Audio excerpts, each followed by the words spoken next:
सो अब देखेंगे electric field due to dipole. So student dipole अपनी इलेक्ट्रिक फील्ड बना रहा है। अब डायपोल के केस में हम दो यहाँ डिफरेंट केसेस डिस्कस करेंगे। पहला जो है, इस बार हमारा जो पॉइंट है जहाँ पे हमें फील्ड निकालनी है ड्यू टू डायपोल, वो on the axis at a point on the axis of the dipole लेंगे। एक्सिस के पॉइंट ऑफ व्यू से अगर बात की जाए तो देखिए स्टूडेंट, यहाँ हमारा एक क्यू चार्ज है, ये हमारा प्लस क्यू चार्ज है, ये नेगेटिव चार्ज है। इसे थोड़ा सा हम लोग अच्छे से बना लेते हैं। देखिए जरा, ये चार्ज है हमारा, ये नेगेटिव चार्ज है, ये पॉजिटिव चार्ज है, and separated by a distance, and the distance is, we all know, 2L is the distance. Now here we are talking about the field due to dipole at a point. ये से centre मान लेते हैं इसका dipole का। तो यहाँ से इस line joining the axis of the dipole, मतलब यहाँ कहीं एक पॉइंट ले लेते हैं, and this point is P। इस पॉइंट पे हम फील्ड निकालना चाहते हैं। अच्छा, ये पॉइंट को हम इससे इस तरीके से जोड़ देते हैं। अब ये जो पॉइंट है, यहाँ सेंटर ऑफ द डायपोल से x डिस्टेंस अवे है, x डिस्टेंस अवे है। देख लीजिए, यहाँ हमने इसे x डिस्टेंस अवे मान रखा है। x की जगह हम लोग ये बेटर अच्छा रहेगा कि हम लोग इसे r मान लेते हैं। तो स्टूडेंट यहाँ पे हम लोग मान लेते हैं कि r डिस्टेंस अवे है। अब अगर बात की जाए, ये चार्ज फिर इस पॉइंट से, क्या मैं बोलूँ, ये r माइनस एल डिस्टेंस पे होगा। ओके, क्यों? क्योंकि देखिए इस पॉइंट से ये डिस्टेंस कितने दूरी पे है, ये टोटल डिस्टेंस है r। इसमें से ये यहाँ से यहाँ तक का जो डिस्टेंस है ये स्मॉल l हो गया, यहाँ से यहाँ तक का डिस्टेंस ये स्मॉल l हो गया। तो r में से अगर आपने l सब्ट्रैक्ट किया तो ये डिस्टेंस है प्लस q का from this point. At the same time इस नेगेटिव चार्ज से अगर आपसे पूछा जाए कि ये पॉइंट कितने डिस्टेंस पे है, तो आप लिखेंगे r plus L distance away. तो यहाँ पे हमने इस तरीके से इसे डायग्राम में मेंशन किया हुआ है। तो चलिए आइए जरा समझते हैं कि यहाँ कंसेप्ट क्या लगेगा। तो कंसेप्ट स्टूडेंट देखिए, इस पॉइंट पे ये पॉजिटिव चार्ज अपनी फील्ड इस डायरेक्शन में लगाएगा, जिसे मैं लिखता हूँ field due to positive charge, जो कि आउटवर्ड होगी इस डायरेक्शन में। और उसी तरीके से नेगेटिव चार्ज अपनी फील्ड लगाएगा जो कि इस डायरेक्शन में होगी, और इसको हम लोग कहेंगे E नेगेटिव, जो कि इस डायरेक्शन में होगी। अच्छा, यहाँ अगर आपको देखने को मिलेगा कि ये वाली फील्ड E पॉजिटिव वाले चार्ज की जो फील्ड है वो थोड़ी ज़्यादा स्ट्रॉन्ग होगी। ज़्यादा स्ट्रॉन्ग इसलिए होगी स्टूडेंट इस पर्टिकुलर केस में बिकॉज डिस्टेंस छोटा है। तो हमें पता है कि फील्ड जो है इन्वर्सली प्रोपोर्शनल टू डिस्टेंस होती है। जबकि माइनस क्यू वाले चार्ज से ये वाला जो पॉइंट है, this point I am talking about P point, इसका जो डिस्टेंस है वो लंबा होने के कारण E नेगेटिव की जो फील्ड है वो वीक होगी। तो अगर देखा जाए तो यहाँ इस पॉइंट पे जो नेट फील्ड आएगी स्टूडेंट, क्या हम बोल सकते हैं कि नेट फील्ड जो होगी वो इस डायरेक्शन में होगी। Okay, so from this we can say that at point P the net field En is equal to E plus minus E negative. Can we say this? अच्छा, अब बात करते हैं E पॉजिटिव कितना होगा एंड E नेगेटिव कितना होगा। तो ये देखिए भाई, E नेट जो हो जाएगा स्टूडेंट, E पॉजिटिव क्या होता है, तो ये पॉइंट चार्ज जो है प्लस Q, जो यहाँ अपनी फील्ड बना रहा है, तो उसके लिए हमें पता है कि फॉर्मूला क्या है। पॉइंट चार्ज अपनी फील्ड क्या बनाता है किसी पॉइंट पे, K times charge divided by distance of separation का स्क्वायर। तो यहाँ से यहाँ तक का डिस्टेंस ऑफ सेपरेशन का स्क्वायर हो जाता है स्टूडेंट R माइनस L का होल स्क्वायर।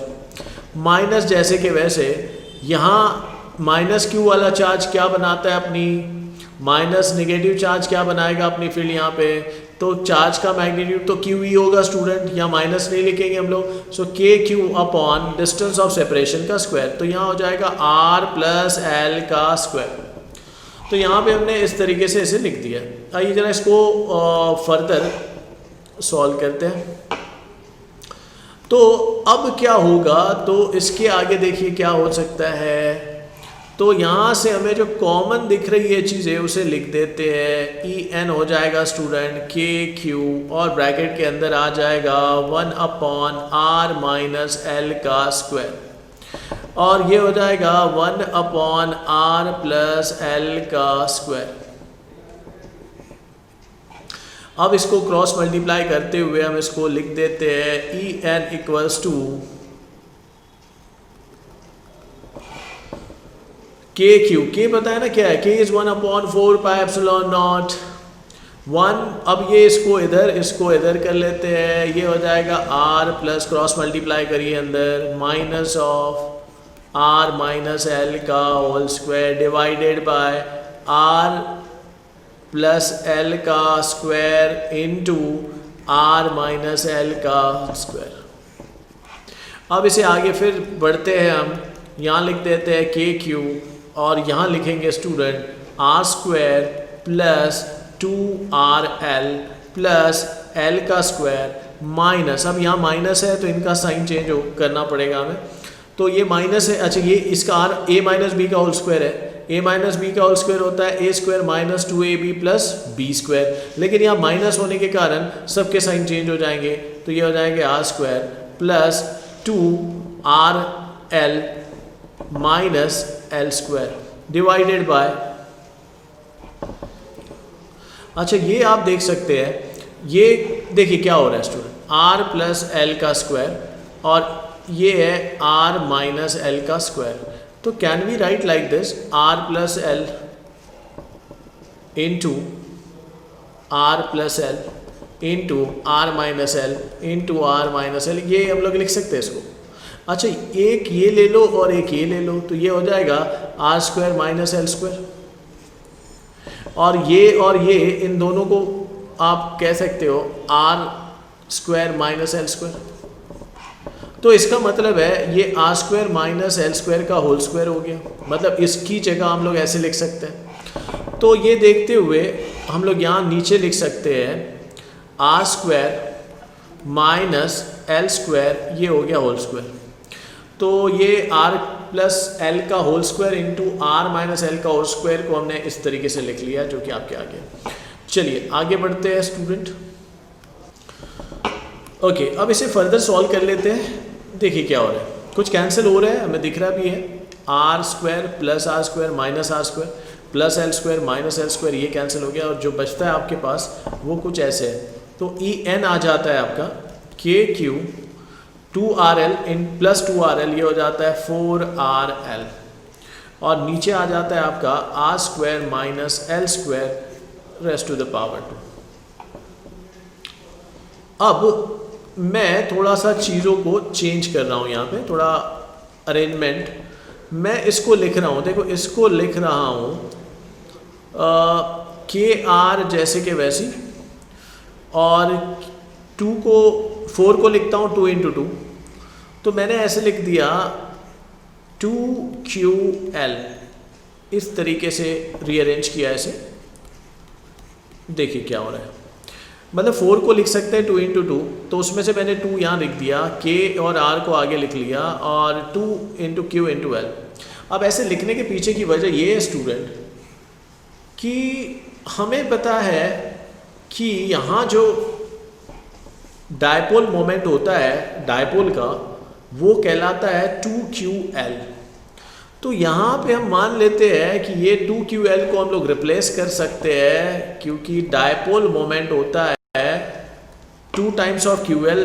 तो यहाँ हम लिख सकते हैं KR into 2KR into capital P upon R square minus L square, ये हम ऐसे लिख सकते हैं। अब यहाँ देखते हैं कि ये आपका जो है P एक वेक्टर क्वांटिटी है, याद रखिए इसे। हमें पता है कि यहाँ जो डिस्टेंस की बात की जा रही है, जो सेंटर से इस पॉइंट का जो डिस्टेंस है, ये डिस्टेंस जो होता है इस डायपोल लेंथ के बहुत बड़ा होता है। तो हम यहाँ लिख सकते हैं स्टूडेंट कि since R is very large as compared to dipole length, therefore R square minus L square can be written as approximately equals to R square।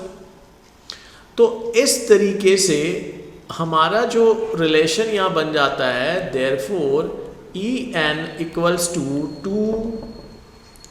2kp into R upon R square minus L square is approximately equals to R square इसका whole square. तो हमें समझ में आता है यहाँ पे हमारी जो फील्ड सामने आ रही है एट एन एक्सियल पॉइंट, ये हो जाती है 2kp into R upon r raised to the power 4, मतलब एक इसके साथ कैंसिल कर दो तो ये हो जाएगा 2kp अपॉन r क्यूब। तो यहाँ पे हमें समझ में आ रहा है स्टूडेंट कि ऑन द एक्सिस पे at the point on the axis of the dipole, इसमें आपकी फील्ड जो आ रही है वो कुछ ऐसी आ रही है 2p upon 4 pi epsilon naught r cube। So this is the field at the point on the axis of the dipole। अब यहाँ पे आप देख सकते हैं कि ये जो डायरेक्शन है, फील्ड की जो डायरेक्शन है वो in the direction of the dipole ही है। यहाँ डायपोल की अगर डायरेक्शन की बात करते हैं, डायपोल मोमेंट की बात करें, डायपोल मोमेंट के डायरेक्शन की बात करते हैं, तो डायपोल मोमेंट नेगेटिव से पॉजिटिव की तरफ एक्ट कर रहा होता है। डायपोल मोमेंट कहाँ से कहाँ एक्ट कर रहा होता है स्टूडेंट? तो आप कहेंगे नेगेटिव से पॉजिटिव की तरफ एक्ट कर रहा होता है, जैसे कि यहाँ हमें देखने को मिल रहा है। So this is the direction of dipole moment, और नेट फील्ड भी आप देख सकते हो उसी डायरेक्शन में पॉइंट कर रही है। तो नेट फील्ड की जो डायरेक्शन है इस केस में, ठीक है, इट इज डायरेक्टेड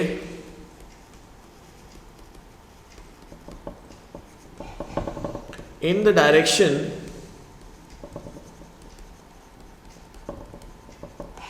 ऑफ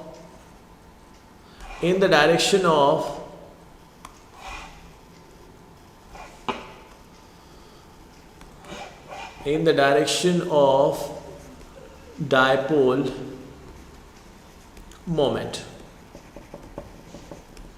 तो याद रखिए स्टूडेंट, ये है electric field due to dipole at a point on the axis of the dipole, और इसकी डायरेक्शन होती है, कहाँ होती है इसकी डायरेक्शन? तो इसकी डायरेक्शन होती है towards the dipole moment.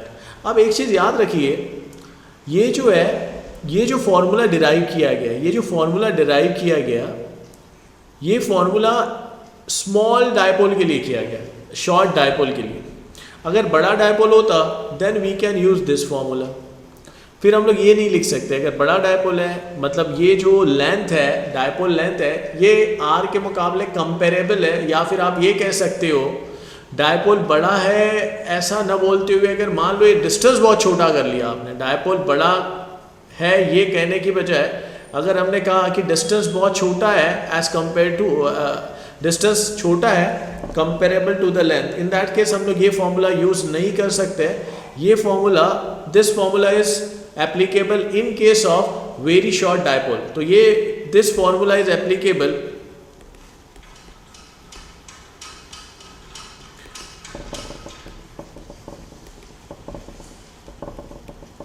in case of short dipole। Generally 90% cases short dipole पे होते हैं, लेकिन अगर मान लो कि ये वाला जो डिस्टेंस है, ये पॉइंट का जो डिस्टेंस है, इस पॉइंट का डिस्टेंस जो r आपने ले रखा है, वो r डिस्टेंस अगर कंपेरेबल है डायपोल लेंथ के, तो फिर आप ये फॉर्मूला यूज़ न करते हुए, this formula can not be use in that case, आपको ये फॉर्मूला यूज़ करना पड़ेगा। Which formula are we talking about? तो फॉर्मूला इज दिस, ये फॉर्मूला आपने यूज़ करना है, क्योंकि उस केस में R square minus L square zero approximate equals to R square के बराबर नहीं होगा। बिकॉज एल स्क्वायर इसके कंपैरिजन में नेग्लिजिबल नहीं हो सकती है, ठीक है। तो उस केस में आपने ये फॉर्मूला यूज़ करना है, ठीक है। तो this is an expression for electric field at a point on the axis of a dipole. तो आई होप ये आपको काफ़ी अच्छे से क्लियर हुआ होगा स्टूडेंट। आगे बढ़ते हैं नेक्स्ट फील्ड निकालने के लिए।